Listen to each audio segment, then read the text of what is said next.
اللهم صل وسلم وبارك على سيدنا محمد وعلى أصحابه أجمعين. كل سنة وانتم طيبين يا أحلى ناس في الدنيا.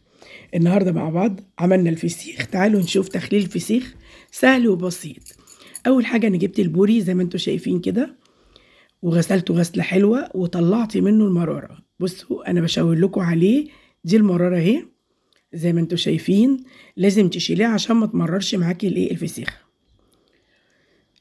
بس كده، هو ما فيهوش اي حاجه. وبعد كده ننشفه ونحط الملح، ده الملح الخشن. وعندي كمان الشطه كتير زي ما انتم شايفين كده، وبنقلبه. وبعد كده نحشي الخياشيم بتاعته. بصوا انا بقول لكم انا استخلصت خلاص عمليه المراره اهو. امسك بقى الفسيخه كده، ادلكها، وبعد كده بمسحها بس.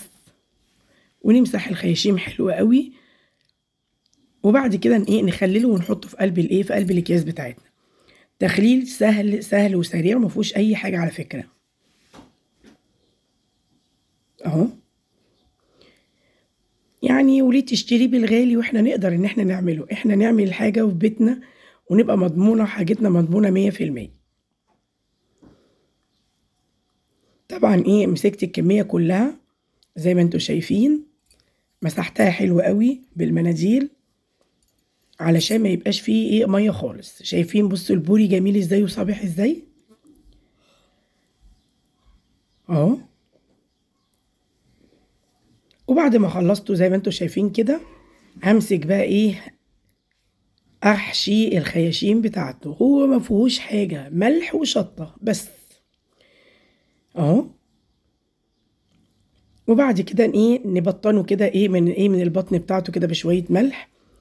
وهم 12 يوم بالظبط وتفتحي عليه. بتحطي راق الاول الملح بالشطه. وبعد كده وبعد كده تحشي الخياشيم. ما فيهوش اي حاجه خالص ولا حاجات عملناها الا هي اكتر من اللي احنا عملناه. بس اهم خطوه خطوه ان انت تغسليه كويس قوي وتشيلي المراره منه بس. هو ده المهم. وتقفليه كويس. شايفين؟ انا طبعا بحط في الكيس وبقفله كده. انا خلصت الاكياس كلها. تعالوا بقى نحط الزيت. حطي شويه زيت حلوين على الوش كده وتقفليه قفله حلوه ومحكومه. ادي الفسيخ تخليله ما فيهوش الهوا اهو. حطيت في كاس وجبت ورق فويل ورحت لفه اللفه اللي انا عملتها. إن كانت 4 فسيخات او 5 في قلب اللفه، وتبرميهم وتحطيهم في قلب في قلب جردل عندك او في قلب علبه، اي حاجه اي حاجه تكون محكومه. انا كان عندي جردل رحت حاطه فيه وحكمته وقفلته حلو قوي. طيب انا مسكت بعد ما لفيته كله بالورق الفويل كده، هحطه في شنطه تانية برضو.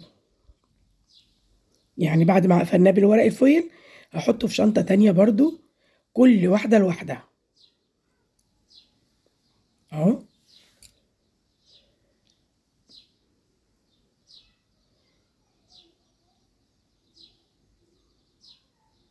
حاجه نظيفه طبعا. يعني انت بصي يعني حاجات انت بتاكليها في البيت وانت عارفه وضامنه انت عامله فيها ومنضفاها ازاي. ادي جبنا الاكياس.